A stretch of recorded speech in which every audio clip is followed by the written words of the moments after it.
Journalist Stanislav Rybachuk joins us from Kyiv. Thank you very much for joining us today.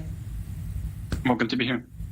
Ukrainian officials have publicly celebrated the explosion without directly claiming responsibility. In your opinion, is Ukraine behind this blast? And is it a major win for Ukrainian forces? Thank you for the question. I don't think that Ukraine has to, either take responsibility or not. Same as Russia does for the last 7 months, not stating whatever happens in Ukraine, trying to come up with some kind of a follow-up solution.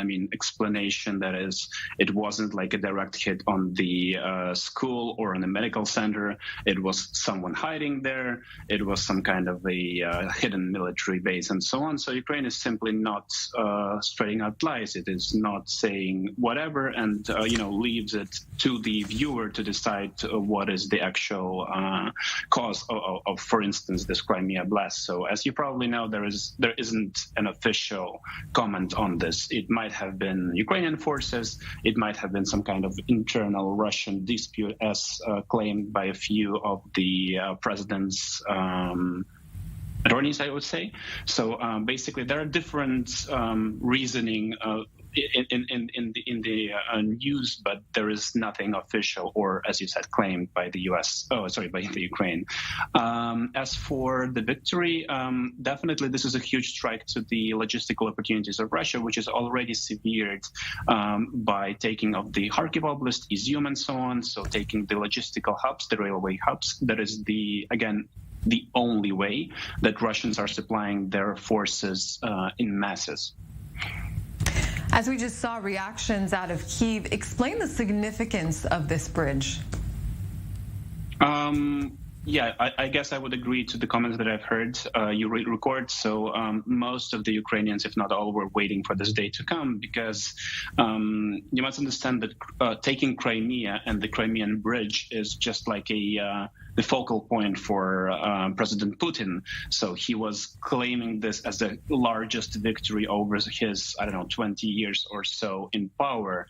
He was personally opening the bridge because it was the new, the connection, both physical and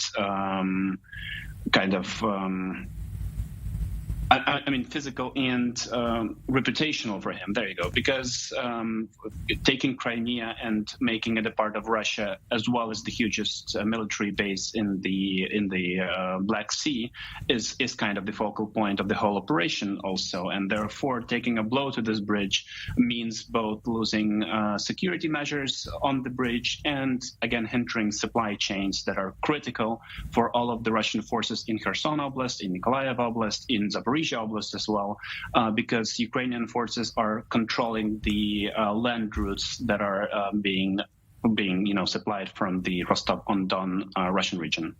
And speaking of the rocket attack in Zaporizhia, what are you hearing from locals there?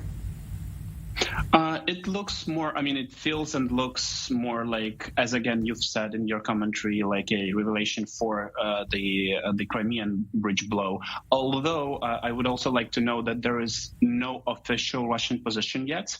What they usually do in such cases is they immediately start blaming Ukraine. They have some foreign ministry commentary saying that this happened because of the Nazi government or whatever the crap that they're usually producing informationally wise. So at this point of time, I haven't seen any really official comment, which is consistent through whatever the parties inside Russia, the state media, and so on, which again leads to the belief that it might have been an internal Russian issue, someone fighting someone within Russia.